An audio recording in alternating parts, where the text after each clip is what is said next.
हमारे चैनल को लाइक करें, शेयर करें और सब्सक्राइब करो और बेल आइकॉन को दबाओ। झाले परंतु त्यांचे कौटुंबिक वाद होते। ते सोबत राहतानाही ती पत्नी कधी भांडणामध्ये पुन्हा तिच्या घरी जात होती, पुन्हा येत होती।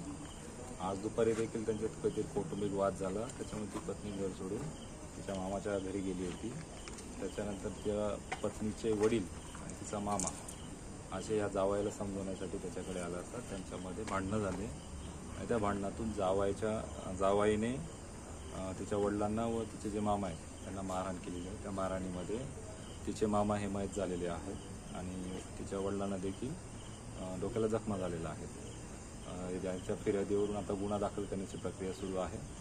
याच्यामध्ये जावाईसोबत अजून कोणी इतर आरोपी आहेत का त्याचाही शोध सुरू आहे। सध्या जावाईला ताब्यामध्ये घेतलेला आहे आणि पुढील प्रक्रिया सुरू आहे। झालेल्याचं नाव काय सर? मयत झालेला समद शेख इस्माईल सर ताब्यात कोणाला घेतलं? सुभान आहे जो जावाई, त्याला ताब्यामध्ये घेण्यात आलेला आहे।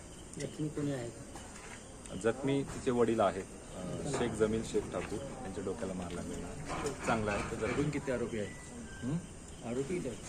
काय आरोपी किती आहेत? ते आता तपासाची प्रक्रिया सुरू आहे। अजून याच्यामध्ये कोण कोण सहभागी होते हे तपास चालू आहे। वेपन काही सापडलं घटनास्थळी?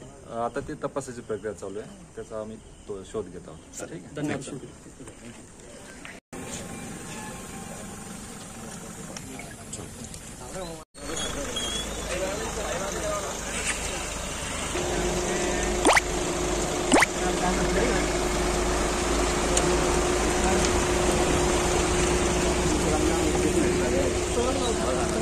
This legal line, this is legal line.